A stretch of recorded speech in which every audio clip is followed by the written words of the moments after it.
Yes. Land. Today we're doing do the main screen. Okay.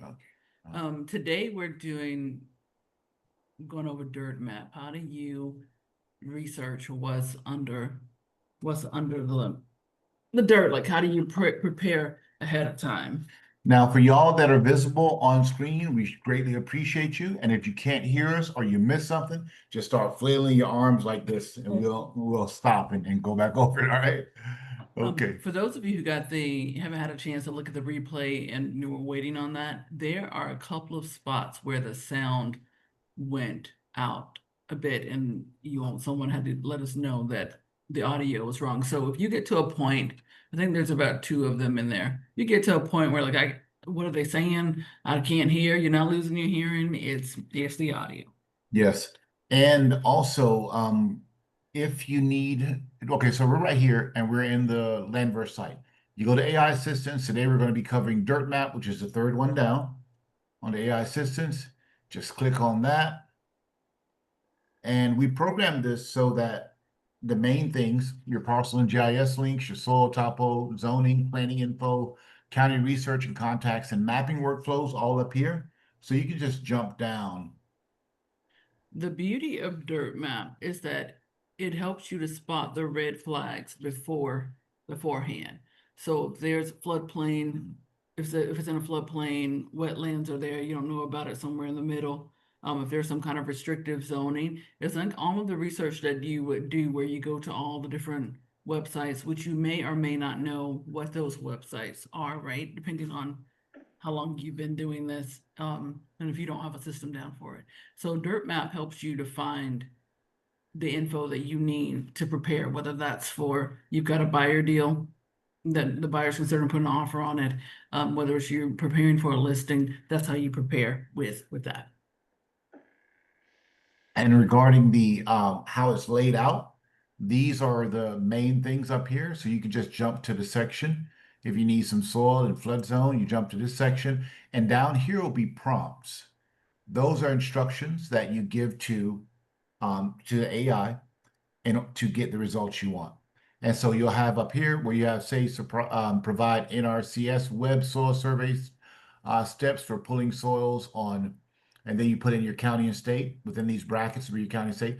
You just click copy, and then it'll be copied, and then you can paste it into DirtMap when you open. And then it'll give you, I'm sorry. No, go ahead. And then if you have your legal description or the parcel ID, like in this case for that prompt, you could put the legal description in also. And they give you an example under there what that would look like. So who's our volunteer for today while we're going through the layout that has prompts? All right. Who was volunteering? So you got your mic. You got to put your mic on. Flo, we heard you were not scared, and you're not scared. I love that. Okay. Can I give you what do you want me, a property? An address? How do we want to look at this? Okay, now what I just did here, I just wanted to walk you through it like you were walking around. I clicked open DirtMap, and it opened this. So first thing it's going to ask you, like this button here, you can get the parcel data. Okay, so county and state, parcel ID, or TRS. It's asking. Or the address. You want to see that? Click on it right here, I think. Okay, so your mouse. Do we use the county parcel number that they used, or what do we do? How do I get right here where you clicked on that first one, get parcel data, and then it'll says, please provide county and state. Line in there. And then, or you can do the partial ID. Might be the light behind you. Okay, how do I get back now? Oh. Okay, because I have the parcel number. It's Yakima County, Yakima. Okay. Washington. Click on meeting. And the parcel. Hold on one second. Click on a picture you want. Hey guys, if you are not volunteering, can you make sure you're on mute? I don't know how to get. Oh wait, that's okay. Oh, okay. We just muted you. Give me 1 second. Let's make sure that everyone's muted who's not talking. Okay, so the parcel ID in Yakima County is 11. Let's see. Let me make sure I get it right here.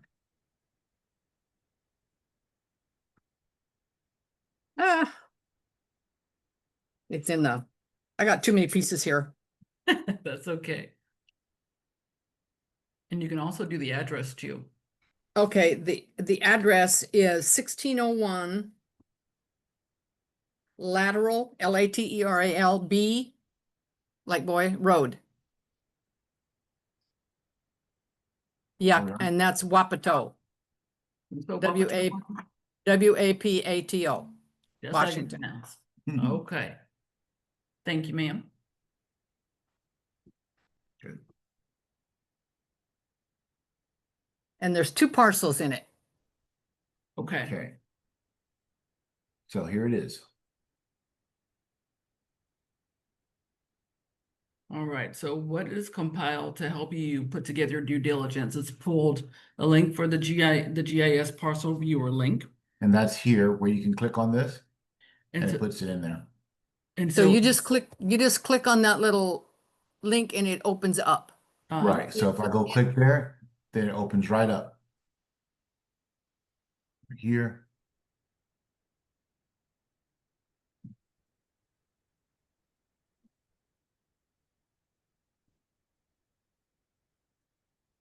Yep, that takes a little while to load, but it gives you the link on each one. wait for you.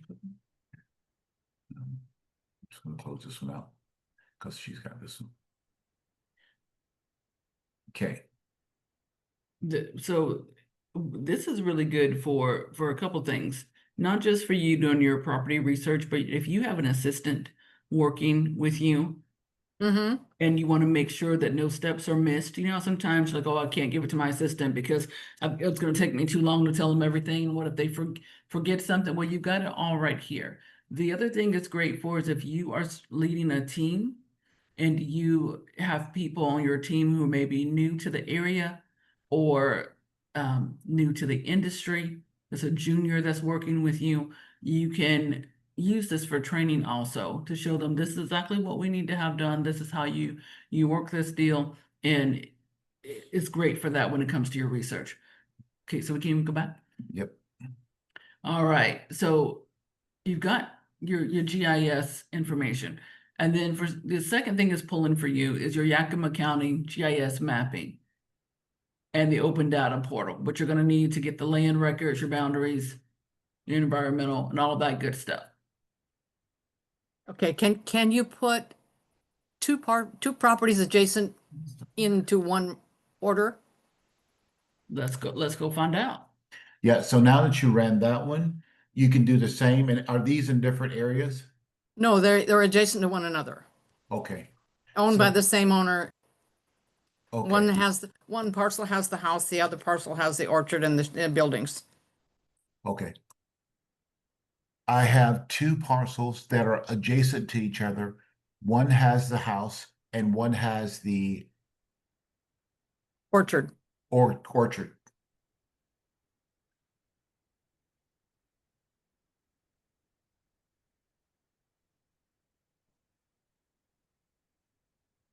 No, it's not portrait, it's orchard.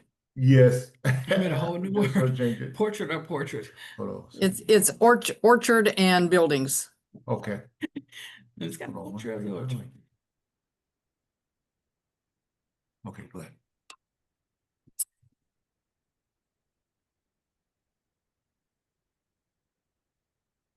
One of the things that is a mind shift that you're going to be so advanced more than other people is getting used to this whole concept of just speaking directly whatever question you have in your mind, because it is a language model, and then it'll tell you. So if we weren't with you all, and you're doing this by yourself, it's given, and you just put that in there because you have another one. What do I do?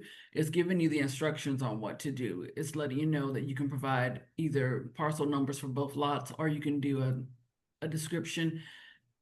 One of the things that we could have done with this is taken both of the parcel ID numbers and just put them into, when we first started out, we could have put both of them in. So that would help you also because it'll pull information on both of them for you. Okay, because I have both parcel numbers here now. Okay. Do you, Flo, on your device, are you able to put it in the chat or do you want to just call it out to us?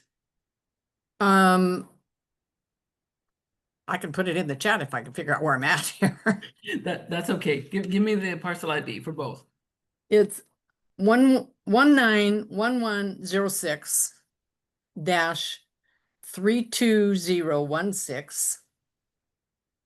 And the other one, the last four is 32017.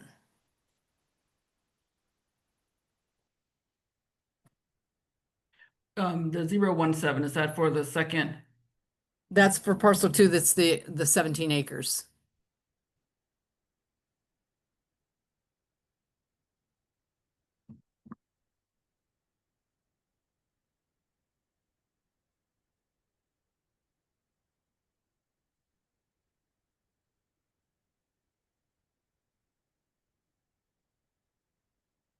There it is.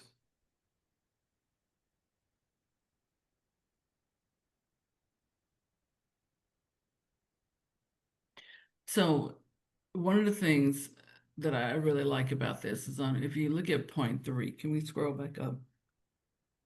The plan is letting you know if each parcel is zoned differently. One of the mistakes that we've seen newer agents make is that they don't know that just because you've got a house on one, the orchard may be zoned completely different. So it's connecting you to this section where you can find out, and it's telling you where you would find that out. It's a planning division. So instead of having to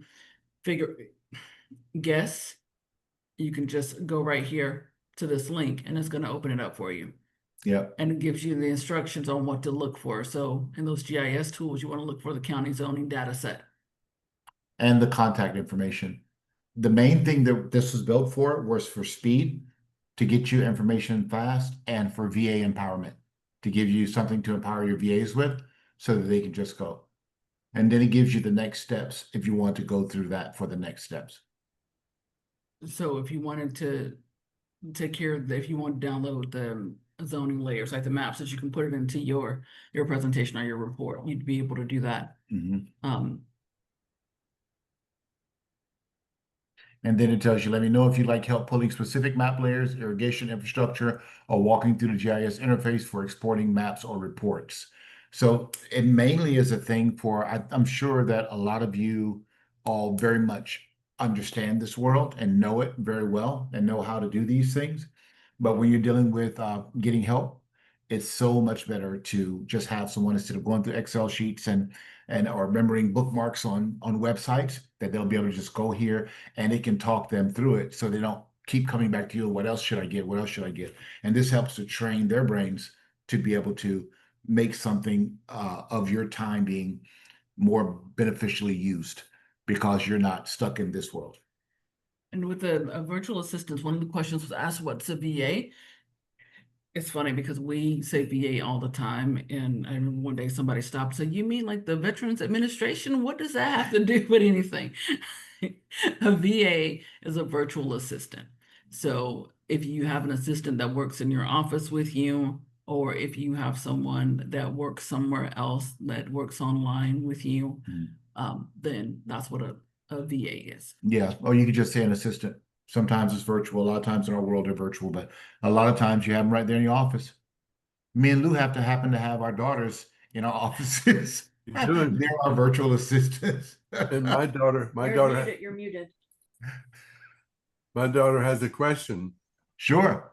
So I had no background on what I was walking into. He just asked me to be here to go over this. So my question is Dirt AI something you guys built through AI, or is there separate categories of like AI? Like, how did is Dirt AI yours that you built? Yeah.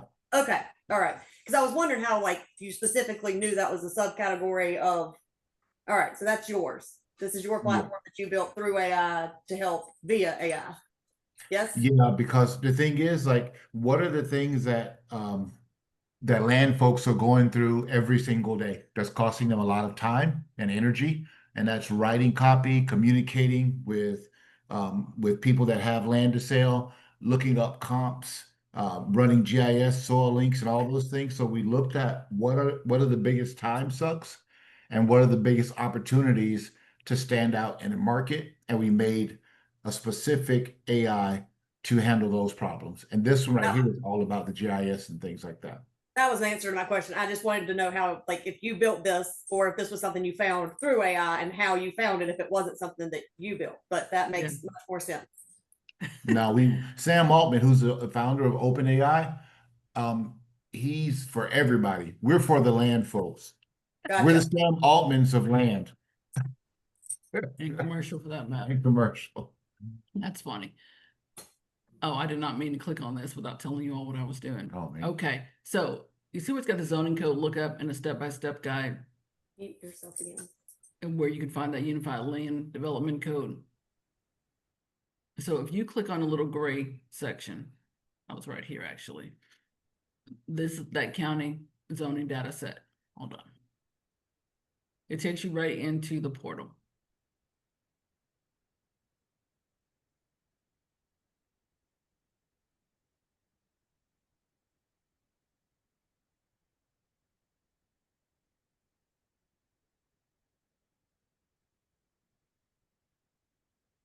So it's got it takes you right in there where you've got your full map where you can put your info in.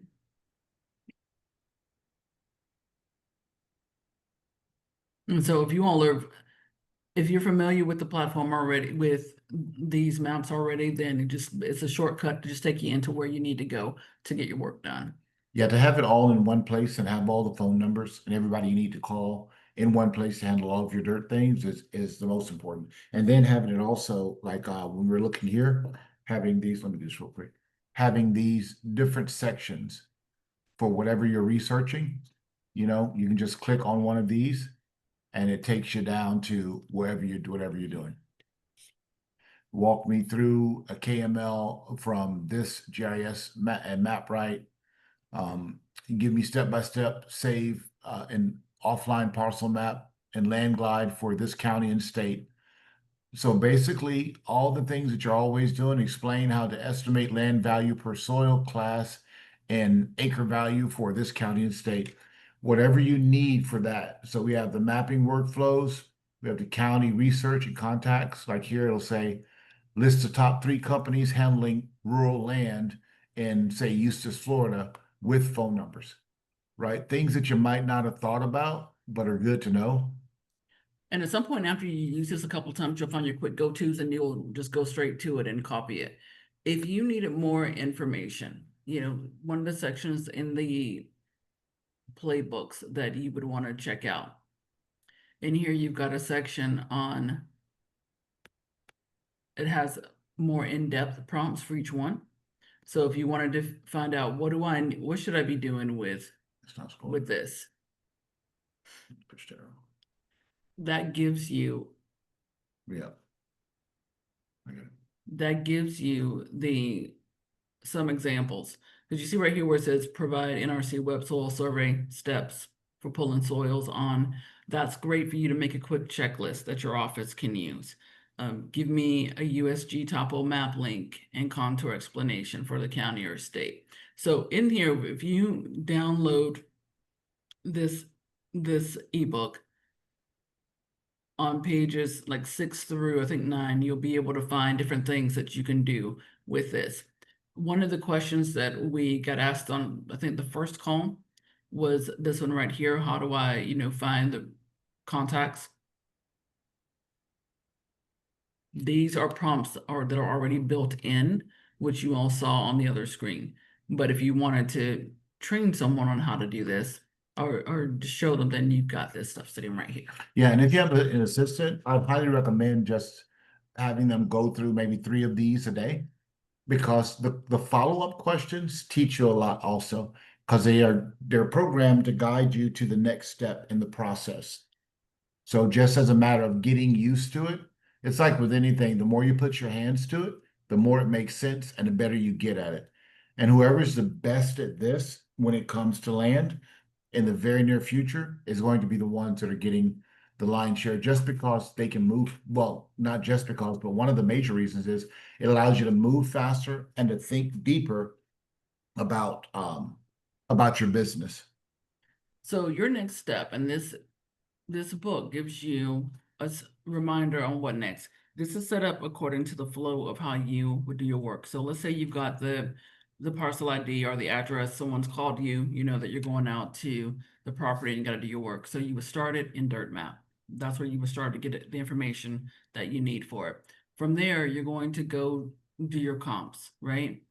So, and it gives you that reminder. It gives you that reminder, you know, at the bottom of the screen.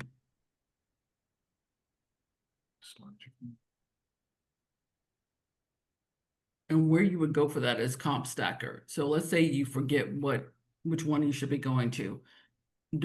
It's set up first, you need to know what the property is, what you need to find out about it, zoning and all of that.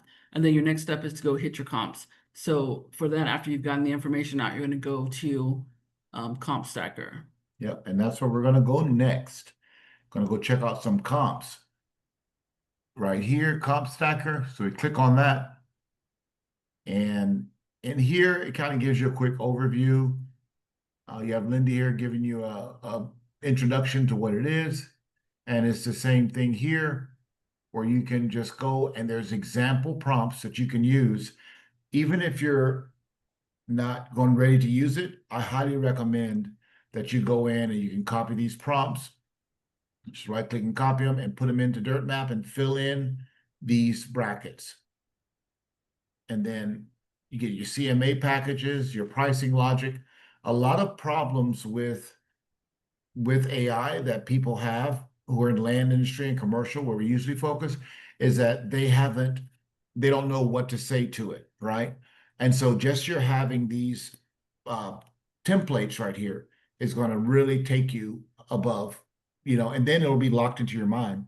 And some of these you're going to be like, most of them you're going to be like, oh, this makes perfect sense. But now you know how to put it into AI. Go ahead. Question. Mhm.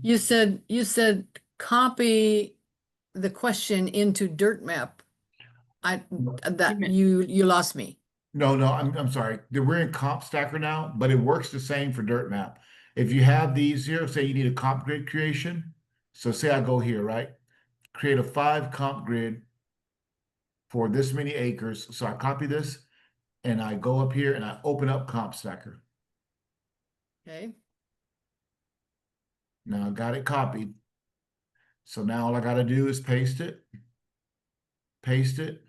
and then I fill in. So does anybody want to get a comp grid for something? I need the acres, the land type, and the county.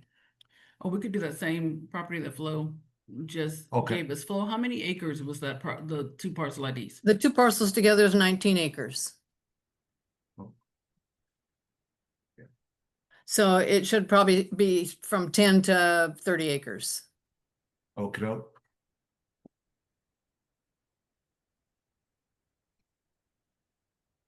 We'll just go 19 acres and let it kind of tell us like how to go forward from that. Because it's it'll give you some things and the Is- land type. Orchard, Is it 19 to 30 acres because one, that's total? that's total. Okay, and they're willing to sell one off by itself? They will. Okay, Okay, so we're gonna put 19 to 30? uh-huh. Okay. I would say 10, I would say 10 to 30. Okay, depending on what the situation is. Okay. Yep. And it's And in, it's good. Yakima, Yeah, come on. Yakima. I'm so glad you told me the correct way to say that. My whole life, we've been hearing people say Yakima. They say we hear it, they say Yakima. Yakima. And it's I what? love it. Yakima, that's Washington, right? Yes, You want to do within the past year? within you- the past, I would say, yeah. 12 months here, so Yeah, normally we would, you know, different type of property would do less, but land, yeah. sure. Okay. Here we go. Love this tool. The speed and the time and all that things that it says. Okay, here we go. So it's not pulling any orchards. Okay, but so it- if we went back and just said agricultural Okay. land, Right. But let's just check this out real quick so you Okay. can see what it is giving you, because it will give you something good no matter what. You know, past listing.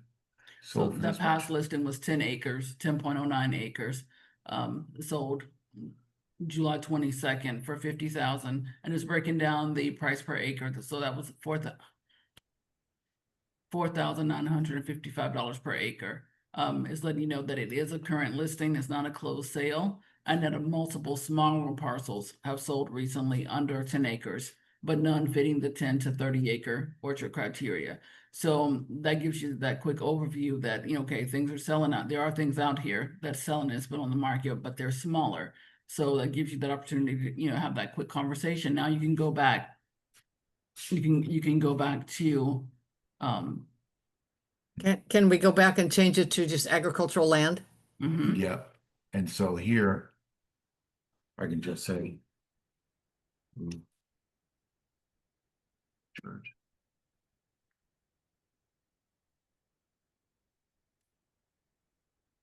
So I just said remove orchard and make it ag land. Yep. And it'll remember context too.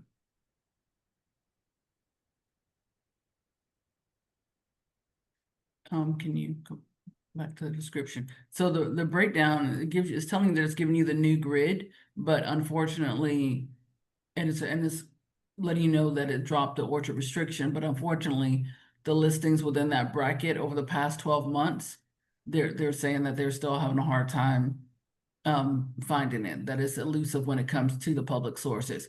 So what it did instead, since within that specific bracket over the past 12 months remain elusive, it assembled the best available data points that aligns more closely to what you're looking for. And it looks like back in 2021, 14.2 acres sold, and then 10 acres sold also in November 2021.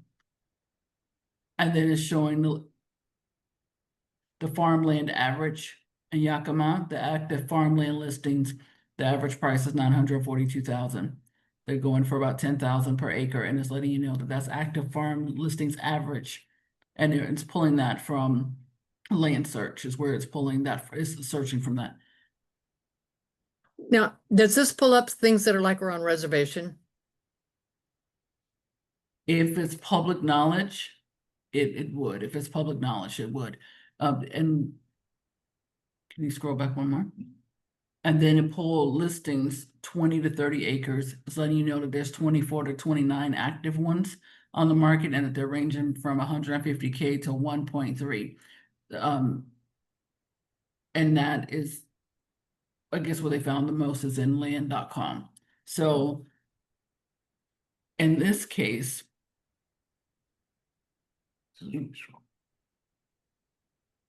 we should probably try putting in just the specific property address and see what it comes up. Because it's giving you a low estimate, but when you've got 10 to 30 acres, that's a wide range where it's giving you the 2,000 per acre. And a probable range. That's not going to help you fine tune. So it's giving you the next steps. Like, what do you do next? And this is where I like, let's see, Virgil.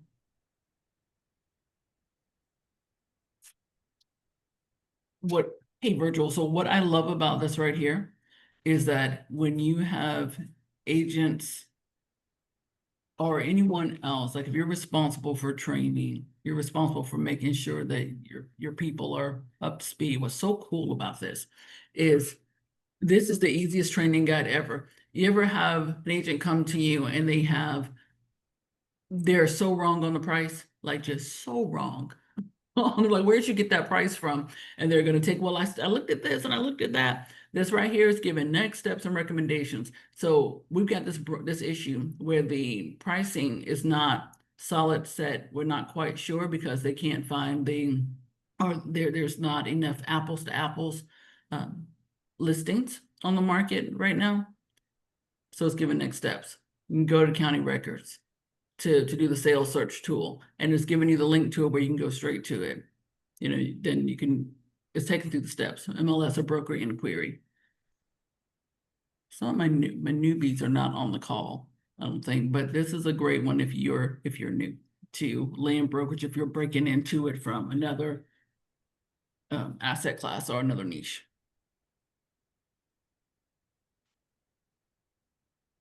And then it says, would you like help adding adjustment notes, expanding to 5 to 35 acres, or incorporating active listings into a combined comp analysis? happy to expand as needed. And I always, you're going to find yourself saying yes a lot to the recommendations because they're always really, really good.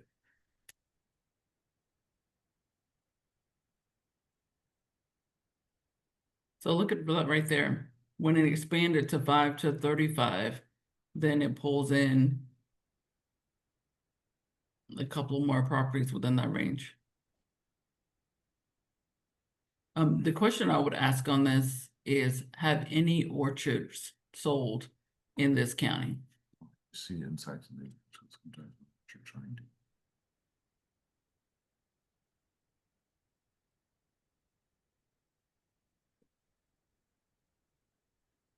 So you see where right there where it says insights, the next step, sold comps in the 10 to 30 acre range are limited and dated. So that's letting you know there's not that, oh, I can't find it. It's very limited and it's dated. And that 2021 sales provides a floor, but it lacks freshness, which is basically telling you it's too old for you to use it as a comp, but it's there. And that the active listings show a very high ceiling. So it's giving you insights into the actual market. So it's not the same as software that just returns no results. To say no results is actually telling you that, hey, there's some orchard stuff here, but it's from 2021, which is too old for you to use. The active listings do show a very high ceiling, and that might be because of their exceptional locations, improvements, or speculative pricing.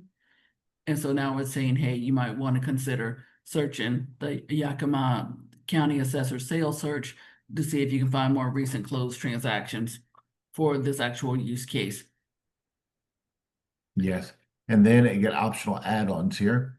Would you like to add any of the following? Adjustment notes, logic breaking down, comparing sold comps to active listing benchmarks, visual charts, ROI scenarios based on subdividing leasing crop valuation per acre, and expanding range, including 5 to 35.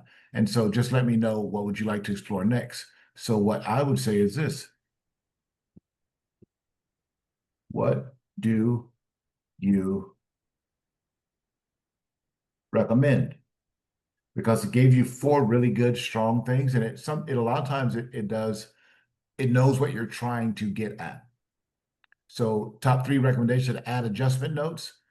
That's the first step. You've got dated comps that are high price active listing. Adjustment logic can help bridge the gap. So normalize older sales from 2021 to 2025 market conditions. Adjust active listings downward.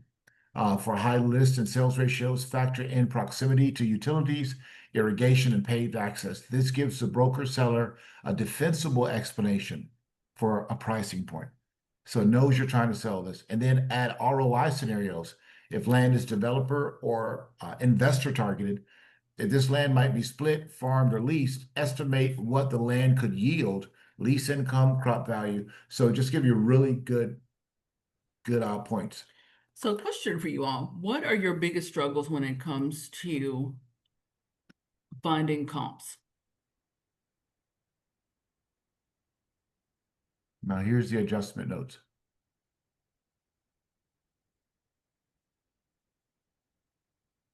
And if anyone is giving me answers, you're on mute.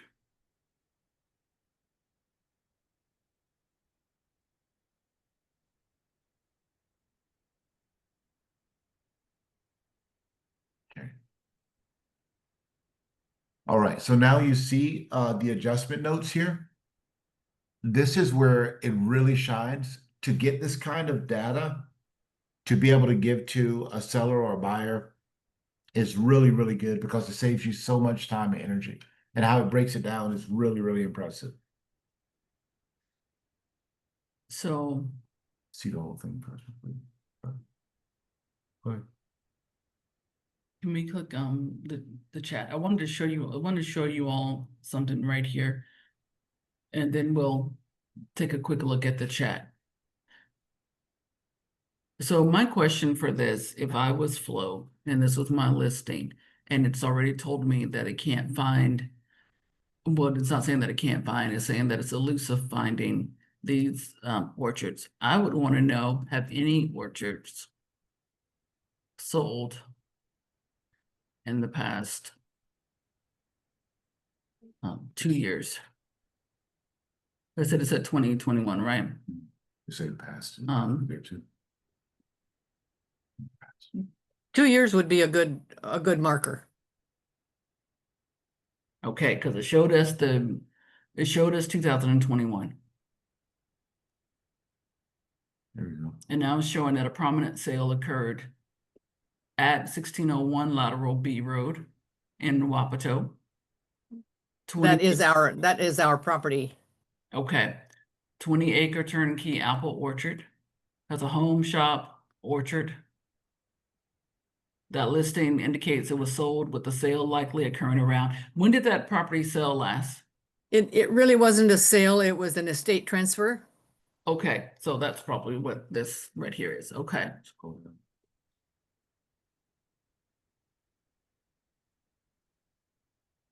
And then it's basically saying this is a valuable direct comp, especially relevant because it's a fully productive orchard land, not ag land, sized at 20 acres and sold relatively recently. All right, so, and it's saying to verify, for precision and verification, contact local MLS or county assessor's office, check the deed. Basically things that we know to do to do this. So let's say any others. I would say any others up to 50 acres. Okay.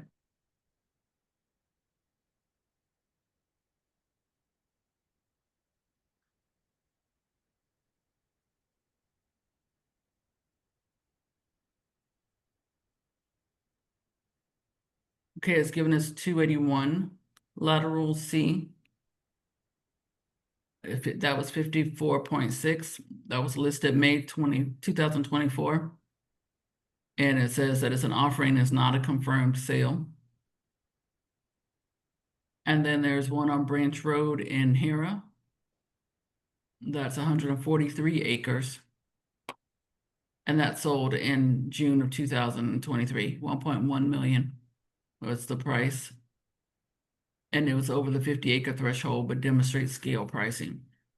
So it's basically saying that the only confirmed orchard sale under 50 acres since 2023 is your listing that you're working with.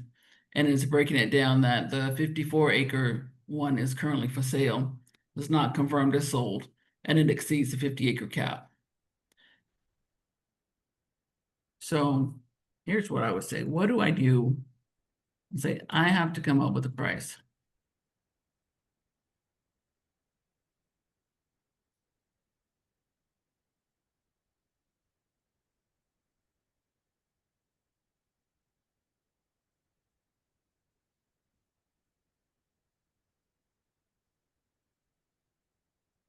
They're on 2 different lots.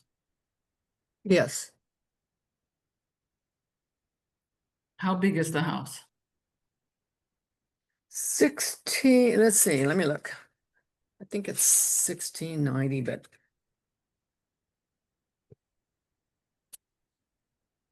When I say that the house is approximately 1,690. no, I think it's the house is larger than that. It's 2018.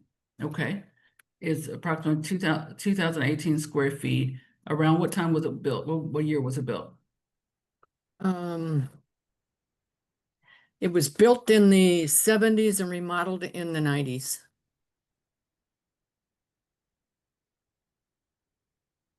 Does it have anything special about it, like a pool? No pool, has a large patio, security system, fireplace, executive office, 3-bedroom, 2-bathroom, and a view. The view overlooks the orchard.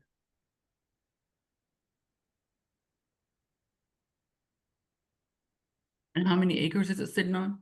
It sits on 3 of that 19. It includes a detached shop and man cave, and a studio, has its own private well. I'm sorry, what type of well? Private well. It's a private well. And the land sits on the reservation property. native Indian reservation property. Which tribe? Yakima. Fine.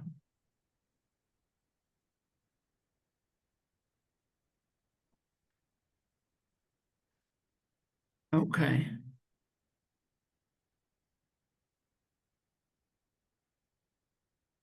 Okay. And anything about the apple orchard that wouldn't be notable for comps? The orchard has a full line of rolling stock and equipment.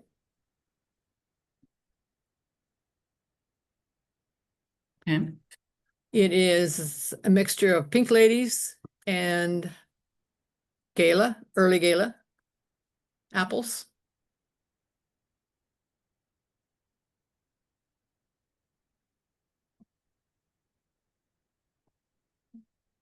Also has a separate well.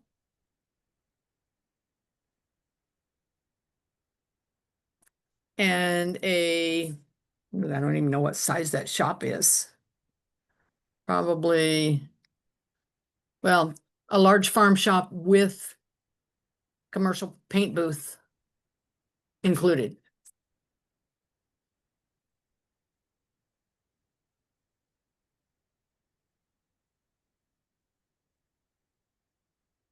The house and the shop each have separate access to the public road. Okay.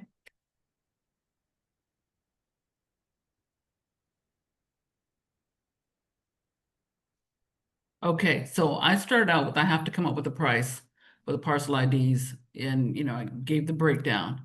I'm gonna say I have a call with the seller. And one of the techniques from prompt engineering, advanced prompt engineering, you can say, think hard and come up with your best price. Right? Okay. Think hard and come up with your best price. And do you want to send any insights? Or just best price? Yeah, and let me know why you chose that. And let me know why. Okay, so basically, give me your best shot on this. What are the numbers? Give me your best price and let me know why. These are thinking machines.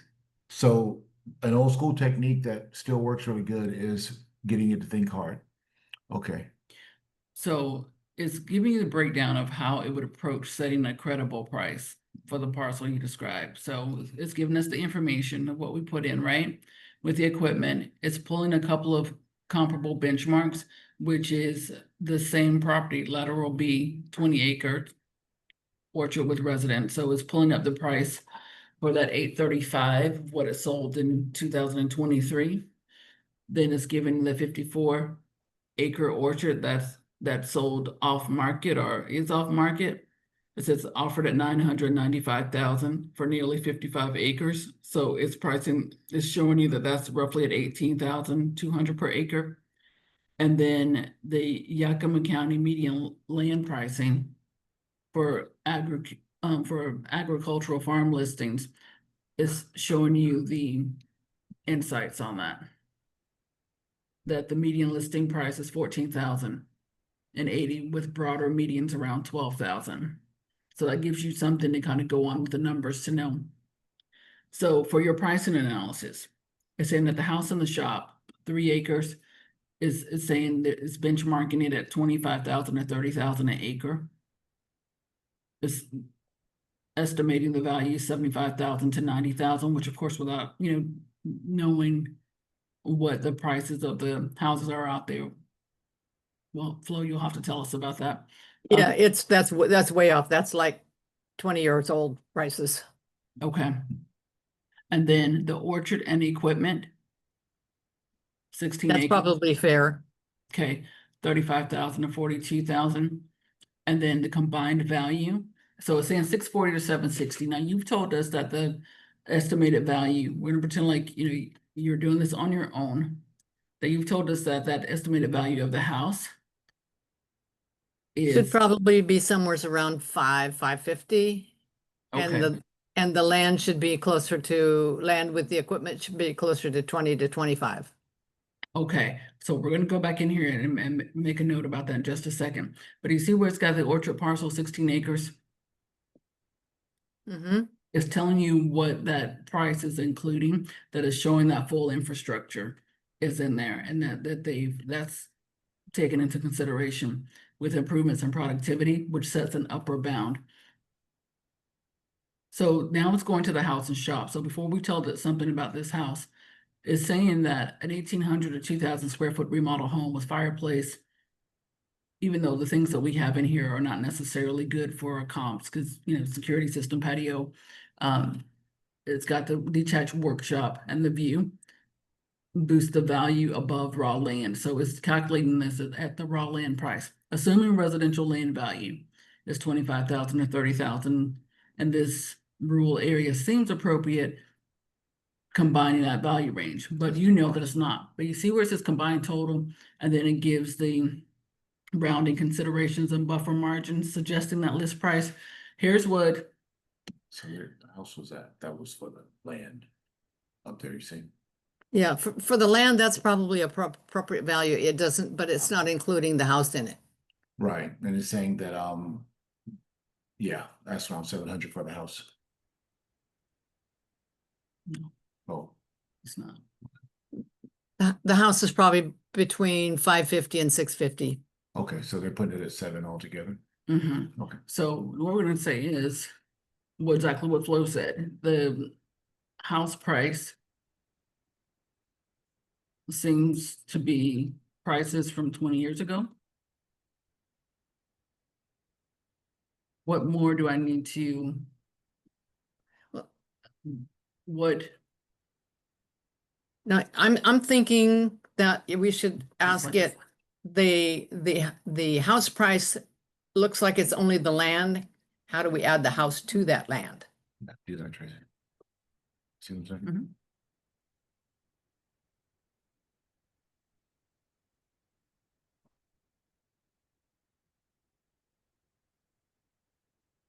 How do we add the house structure?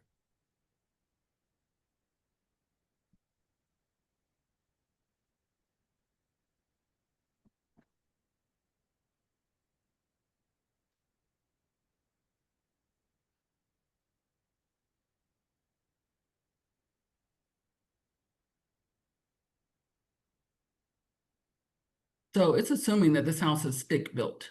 Is this a stick Yes. built home? Yes. Updated combined property value house. Okay. And so it updated the price to 382.5 to 453, but it gave information on the why. And now it's given a new revised recommendation, 995 to 1,050,000. What did you price this at, Flo? We have a price at that 835 that you have in there is our price. Oh, that's Okay. good. That's actually an active listing. Mhm. So, But because apples are in the tank in our market, Mhm. nobody's buying apples. Okay. oh, And you got to deduct about 10% because it's on the reservation. Okay. so the numbers look pretty good. Okay. All right. So what it did was it gave you updated information. And it said that the rural valuation for stick-built homes, non-luxury but improved condition, typically ranges $120 to $180 per square foot. And that's accurate. Okay, so it's justifying its answers once you ask that question about it, and then it gave you new numbers. So, and the new numbers, it said it's 942,500 to 1.1 million. And so you all have it at 800 and, And these are- 835. okay.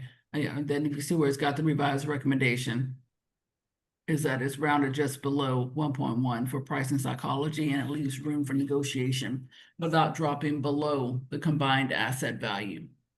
So basically, it did not underprice it, and it didn't overly inflate it. And the adjustments that you made were about, apples are in the tank.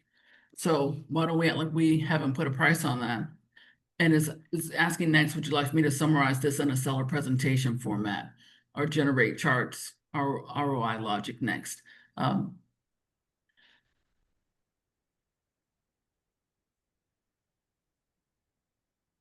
Before we do that, I just want to say apples. I want to put what your human in the loop, eyes on the ground, what you know about the industry is in there because it gave you this recommended price. Apples.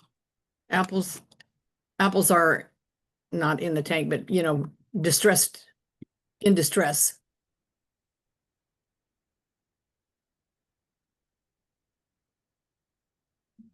In today's market.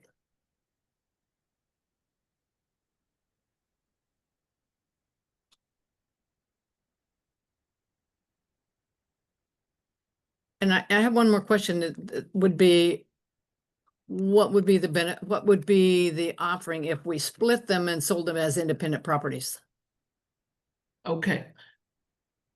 Let's finish this one. That's a really good question. You can put it as an and also.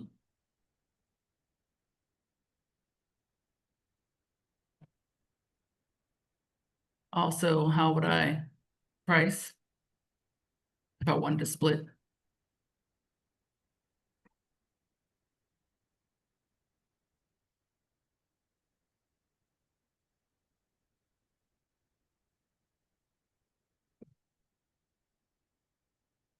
Okay, it's in your smart to flag both market and location risk flow.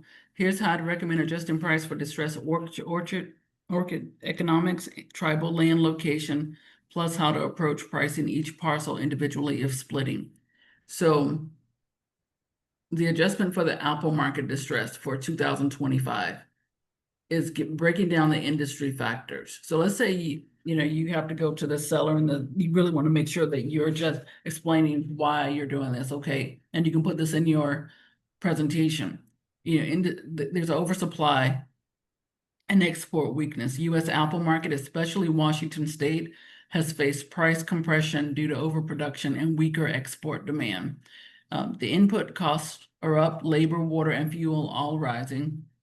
Orchard profitability is under strain, and buyers hesitant. Investors want cash flowing or repositionable assets, not marginal orchards. So these are talking points. If you already know this, you can recap it. If you don't, it's a great way to provide value and insights to your client. And then it's given the suggested price impact, which is to apply a 15 to 25% discount to the orchard valuation depending on the tree age and health, current harvest contracts, cost to operate or idle. So if you didn't know to ask questions about those harvest contracts, there's your reminder. And then for the rolling stock devaluation, equipment on site typically sells at auction liquidation value unless recent and well maintained. If you're dealing with a seller who's never sold or someone who inherited the property, that's something that you would need to explain to them. Like why, shouldn't this be worth more? Well, no, because it sells at auction liquidation value.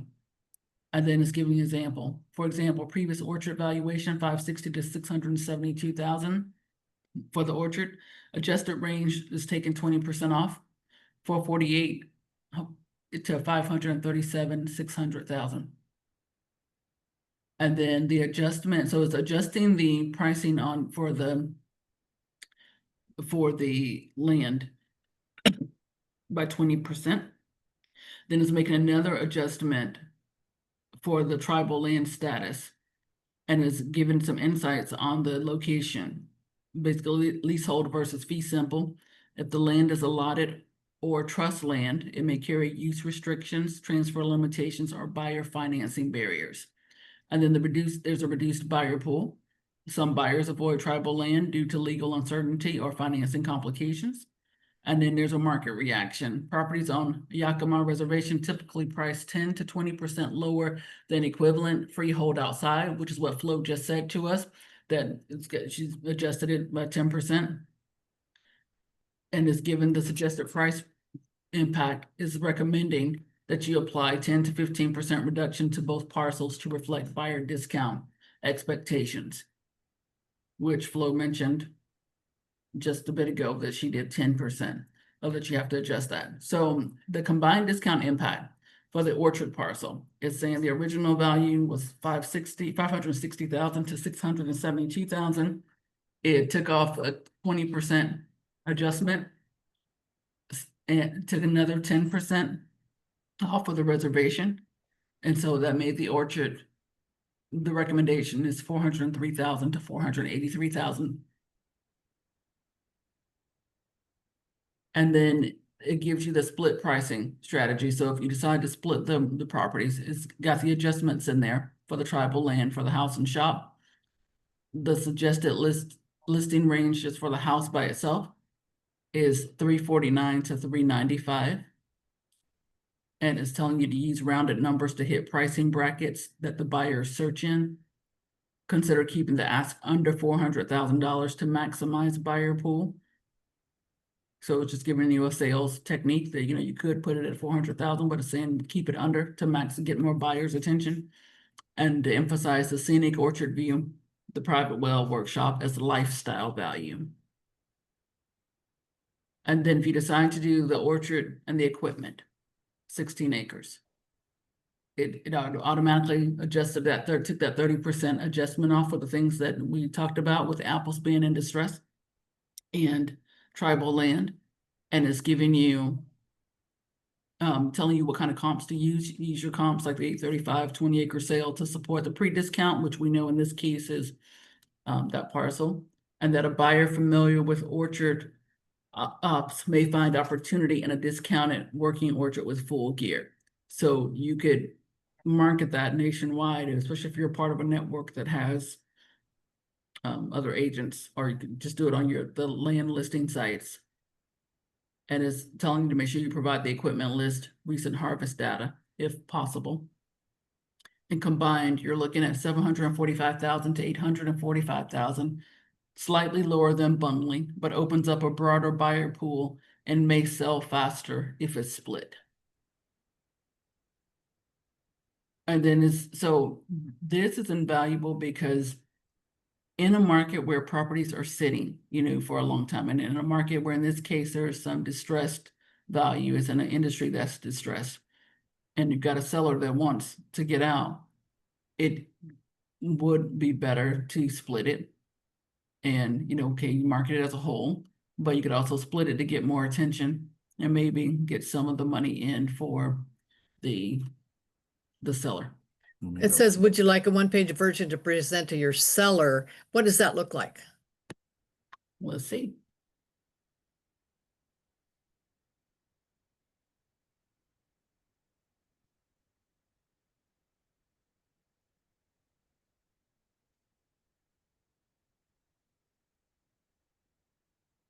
So that just summarized then everything that they had put together, but put it into a presentation.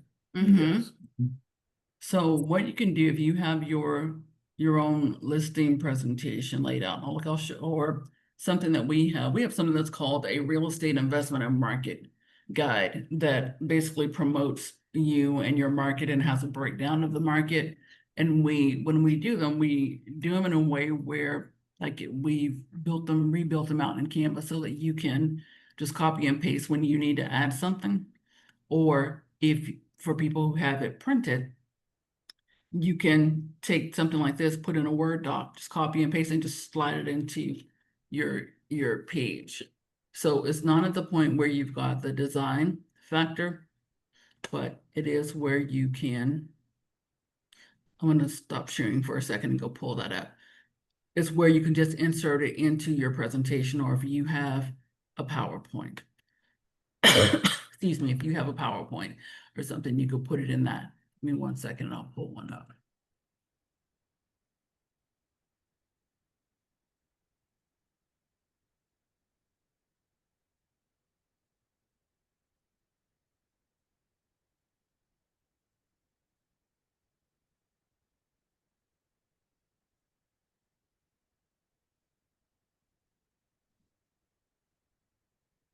In just a moment, we're going to go to the chat. We want to be respectful of time. So if you have any questions, go ahead and put those in.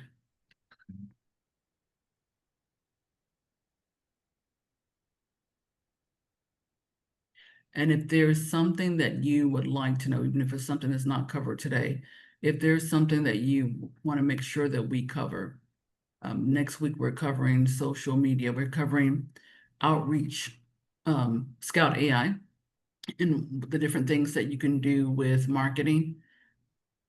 And if time permits, I think we're starting on social next week also.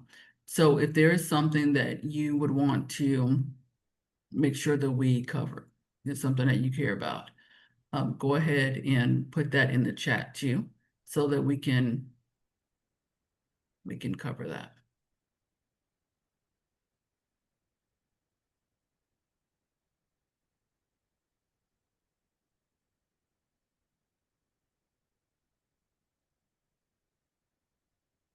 Oops. We don't want that one. Where's my Zoom? Thank you, sir.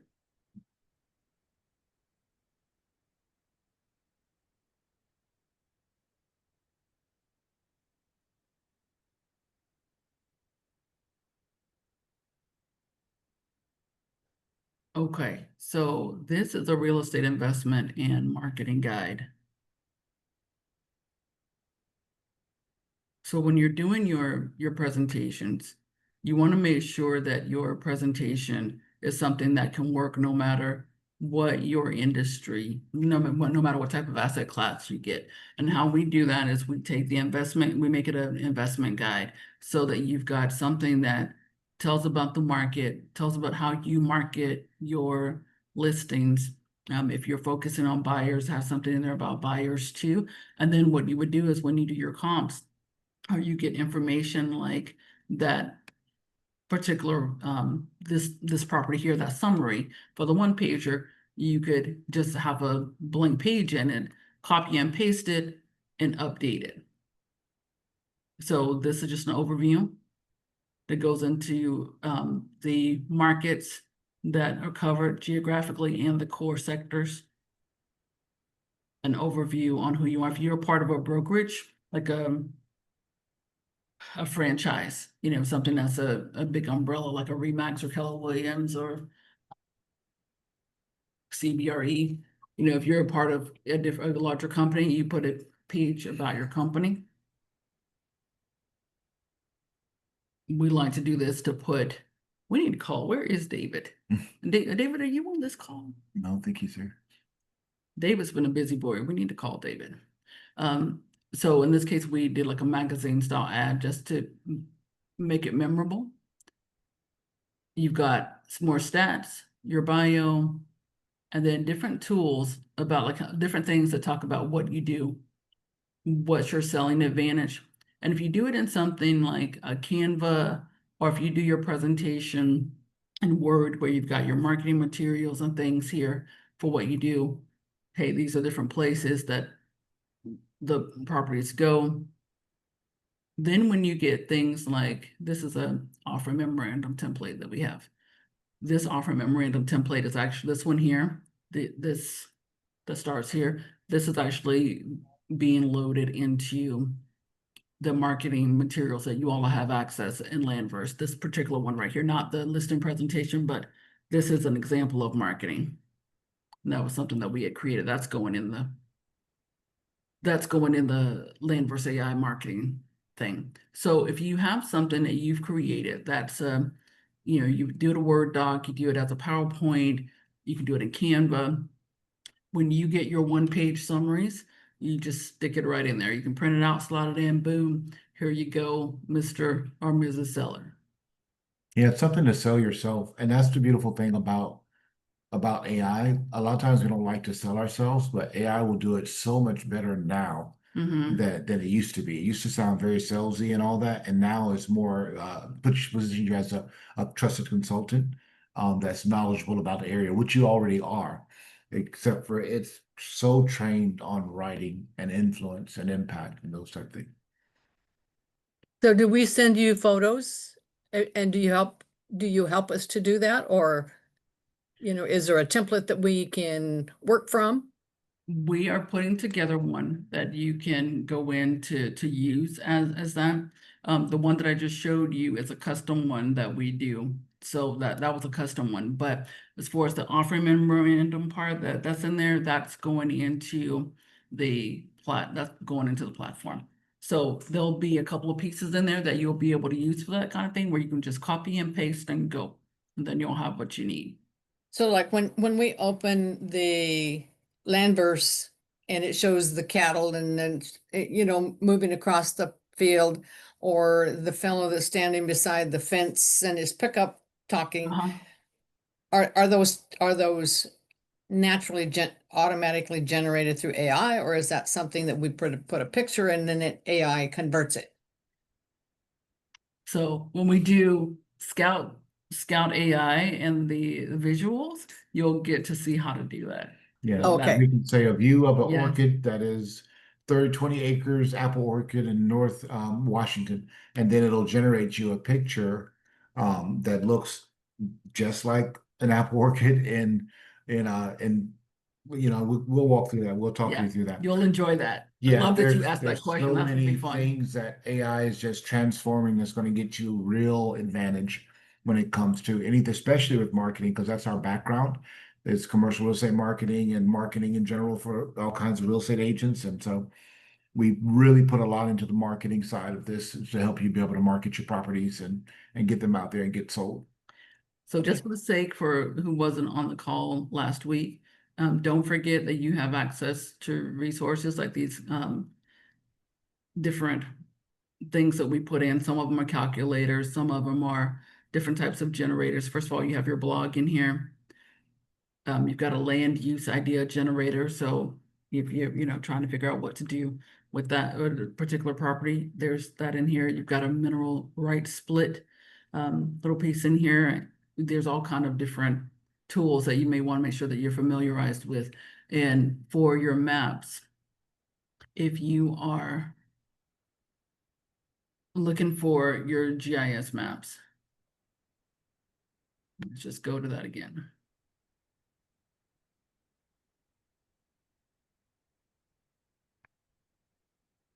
Don't forget that you have a link to them all right here, the soil maps to check your NRCS, your FEMA, your topo. You can just go right there to check. It takes you directly to the site to look at what you need for that. If anything has to do with the dirt, remember, DirtMap is anything minerals, wetlands, problems, the deals with soil, you want to be in DirtMap. With comps, anything related to how do I price, even into market insights, which it gave us market insights, but we could have also kept going on that conversation. We could have continued that chat to say, can you give me a breakdown of the market that I can share with my seller? Can you give me some ideas for subdividing an orchard? What is there anything else I can do with an orchard? Where should I be marketing this orchard? That's what I wanted to show you all.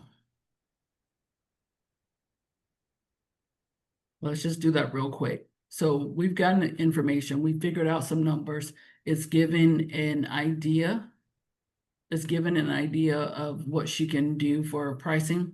Now let's say, what do you want to say about marketing? How do I market? Yeah, what's the best way to market this so that it gets sold the fastest?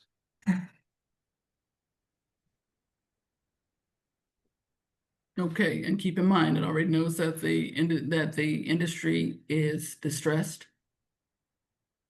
And that's exactly where it starts with: to sell this house and orchard combo quickly, especially given the reservation land status and distressed orchard market. You'll want a dual track strategy that targets both residential lifestyle buyers and ag investors, operators. Here's the fast sale game plan. Your fastest path to sell this property is to split the listings, do a split listing strategy. That's its primary recommendation. And it gives you the why. You'll attract more buyers faster. Residential buyers want the house and plus the view. Ag buyers want the orchard plus the gear, but not always the house. So it's giving you the how. It's saying list the house parcel first, because that's your strongest visual appeal. Yeah, that view. And that's where Scout AI will help you with getting some really Yes, cool shots of which views. we'll cover in depth next week. And then cross market the orchard as optional add-on with separate access and full equipment. And then offer a bundle discount if both are purchased together. So this is something, a strategy that you can also recommend to your seller, maybe even before you put it onto the market, or if it's just sitting.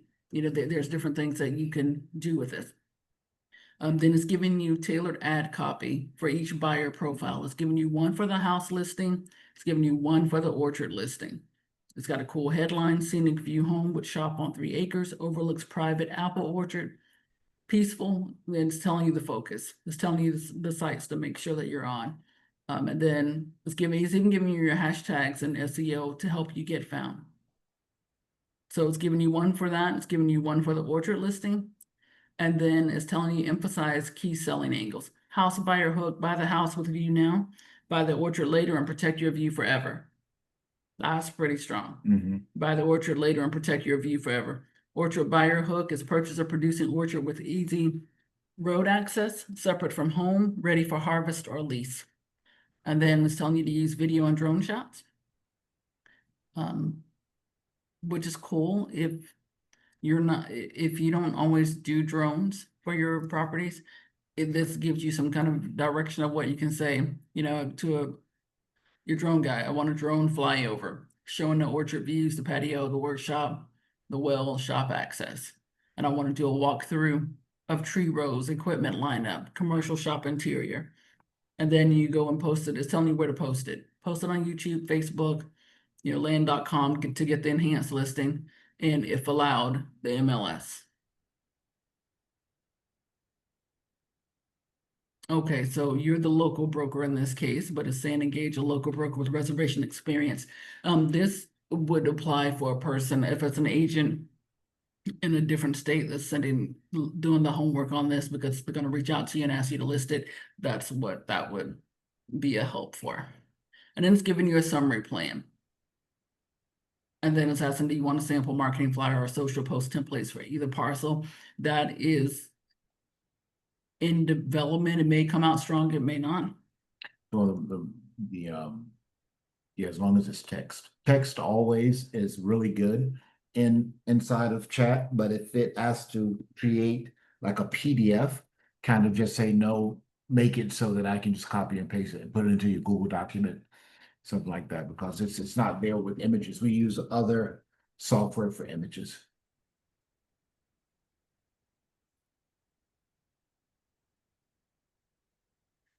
Okay, so that's it's given the breakdown now, and we'll also go into Flo, I'll send you this link so that you've got it and you can continue the conversation, you know, in your own account. We've got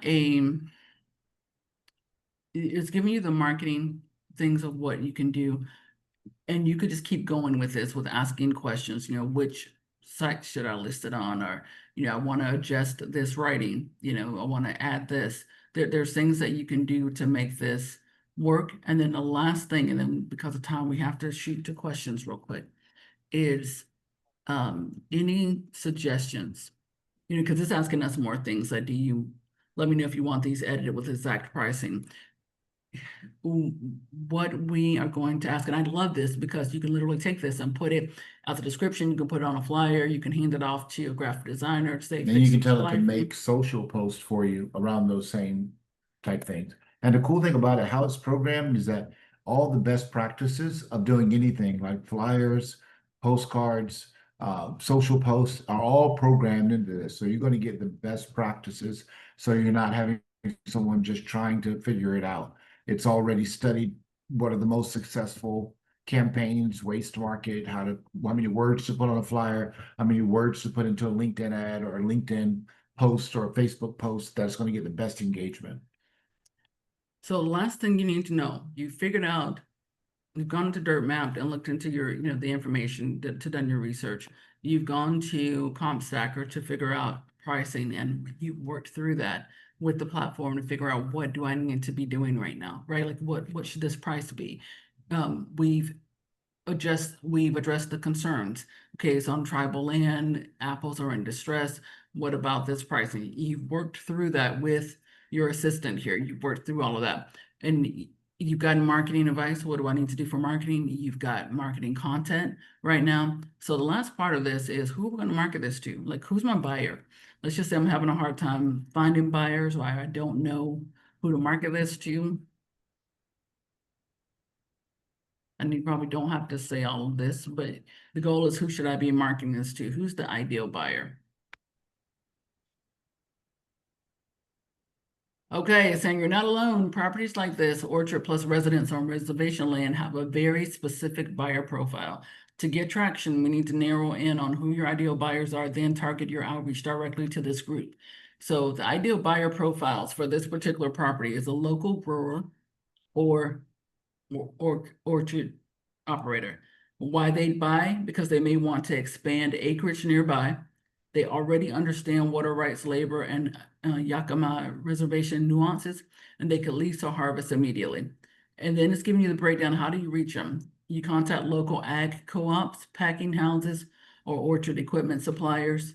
Post to industry boards like Good Fruit Grower Classifies, Ag Talk forums, Farm and Ranch World, and do direct outreach to neighboring orchard owners, and you can get that in the assessor records. Two is the second type of buyer for this is the ag investor. It's a 1031 exchange buyer. And the reason why they buy is because they're looking for a productive asset or equipment rich orchard. They may be rolling over funds from a sale. So they're a 1031 buyer, sees value in rental or future resale upside. And then how do you reach them? Work with the broker who has access to LoopNet. Okay, that could be you, LoopNet, Tracee, or 1031 exchange buyer list. Post to land.com, premium, Farm Ranch MLS, and LinkedIn investment groups. Engage farm management firms who work with absentee ag investors. And then your other two is a lifestyle buyer with hobby farm interests. It breaks down the why, how to reach them, and your tribal member buyer. So each one is giving you, who to focus on first. It's giving you the outreach tip, which we will focus on with Outreach Pro. And then your next step is asking, do you want me to write a short email or direct message you can send to local growers or investor buyers? And that I can also build a list of Yakima area orchard operators to contact. So yes and yes. We want both.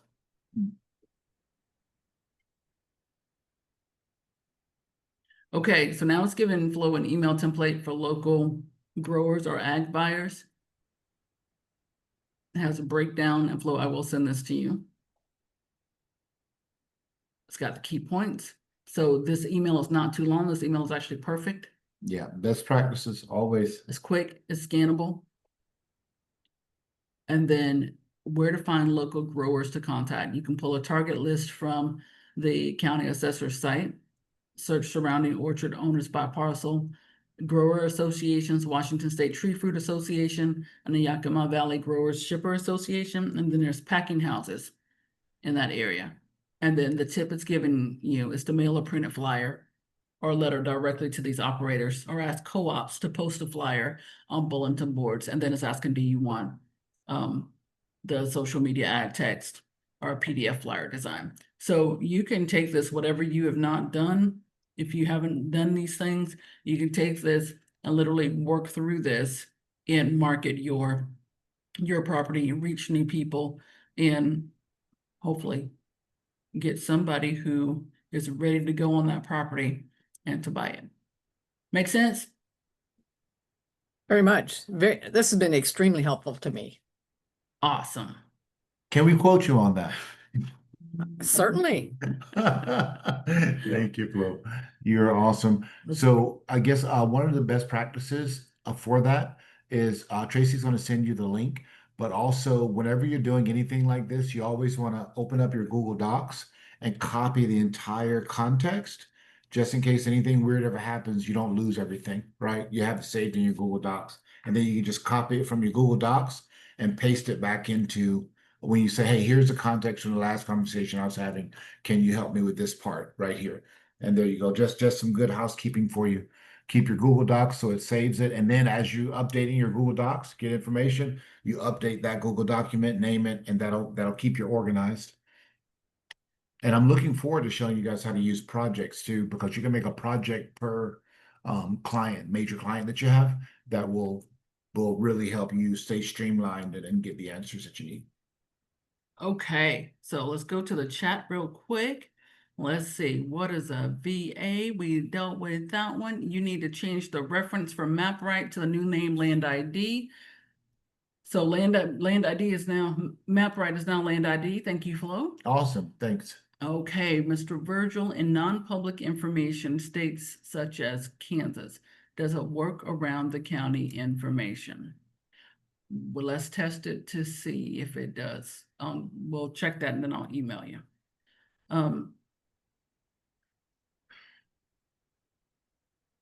That's a really good question. Yeah, that's a really Can you good question. screenshot that or- Yeah, that's a really good question. Virgil, let's look that up. We'll do a test on that. Okay, other brokers are not required to input them into the MLS, so they're not actively available. Yep. All right, would like a copy, Jean would like a copy of the listing marketing brochure you just displayed. Okay, so question for you all, something I'm thinking about doing. That is my custom piece that I built out. And I built it out based on your business, where you are, what you're doing.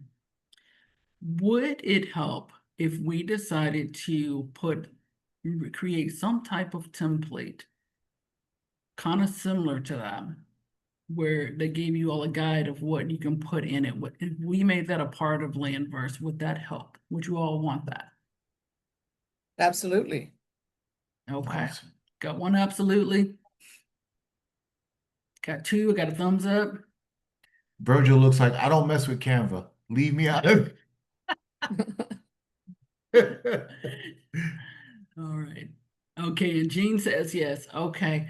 And I got another thumbs up in the chat. All right, awesome. So I think that as we are putting the final pieces on the marketing content that's going in there, that we'll look and see what we can do to put something like that for you all in there, that you all can go in and do on your own. All right. And are you recommending Google Docs over Dropbox? Yes. Yeah, because Google Docs is Dropbox is cool, but it doesn't. Google Docs is part, like when you do a Google Docs, it's going to automatically go into your Google Drive, and every time you make a change to it, it synchronizes, and it's so shareable with everybody. It plays well with others. It's just such an easy thing. And then when you go back in there, you'll see it right there at the top. They just, and plus they're huge into AI. They're about to do something super. They've done things super amazing, but they're about to go to a whole nother stratosphere with this AI stuff. So I definitely want to stay friends with Google and their environment, especially when it comes to AI.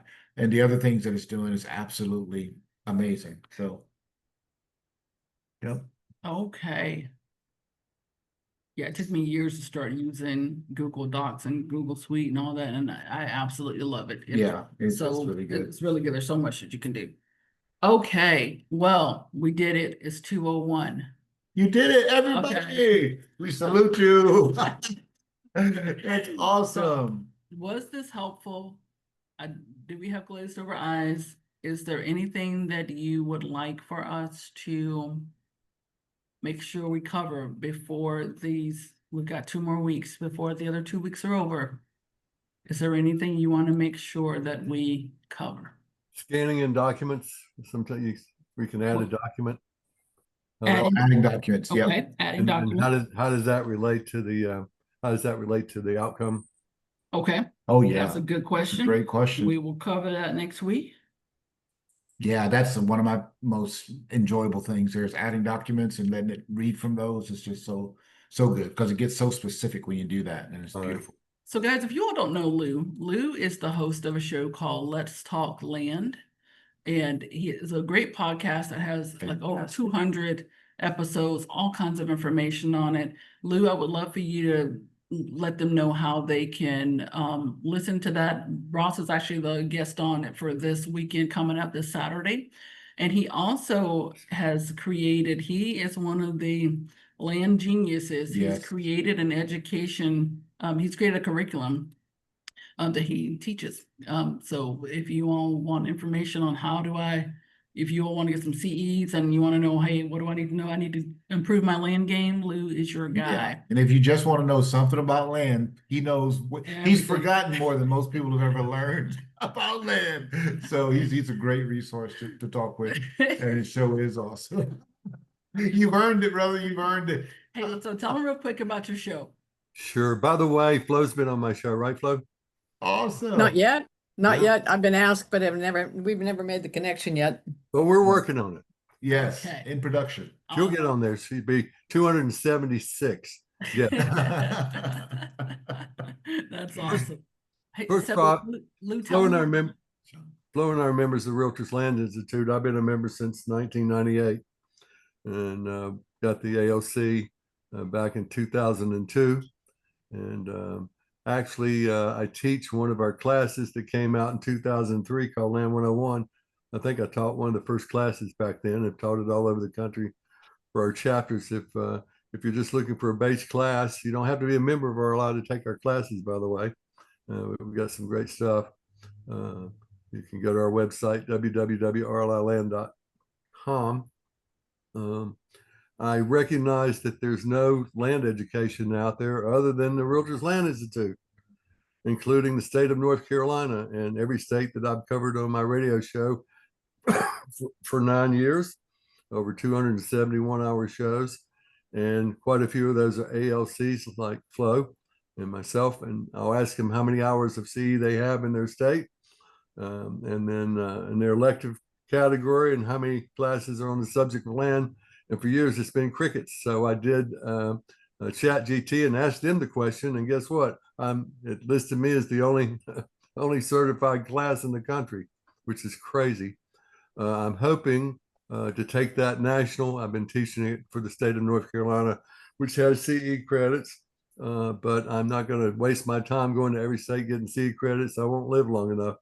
So we'll teach the class and we'll give you a certificate and you can send it to your commission and see if they'll give you credit for it, which a lot of states do, believe it or not, on classes. I'm also completing a book right now, Investor's Guide to Land Brokerage. It's 17 chapters. It's in the first edit and I hope to have that out by the first of the year. It takes a while to do this stuff. And so that's full of a lot of stuff. And then the radio show. So I've got the radio show, the class, and the book coming out. So trilogy there. But I love helping people. I work for the big guy upstairs. It ain't about the money. I've donated over $60,000 just in the radio show to give back to what I do. So, but I love helping people. I consult all over the country. I do referrals all over the country. And my daughter was telling me about artificial intelligence, and she was watching some show that I didn't get the name of it, but talking about AI and how it started. And she said that one of the comments was that when God made us, he made us as AI, and then he developed a body so we could go play. Now we're going back to our AI brain. So it's a full cycle. So I recognize this right on. I saw Ross do his presentation at our land conference back in March. And in fact, the picture on your brochure, I'm in the front seat on the right side because I can see my hat. But That's too funny. my trademark. But these guys have really, I've been doing this 31 years and I got to go from this site to this site to that site, marketing this, website, blah, blah, blah, blah. And Ross, you guys, and Tracee, you've just, you wouldn't believe what you've done for our industry. And what I want is to get the word out there. So we've got Ross coming up next Saturday. All the shows are broadcast every Saturday morning on WKTE in King, North Carolina. If you download the Simple Radio app, and put in WKTE, Simple Radio app, WKTE, you can listen to it live. It's broadcast from 10 a.m. to 11 a.m. Eastern Standard Time.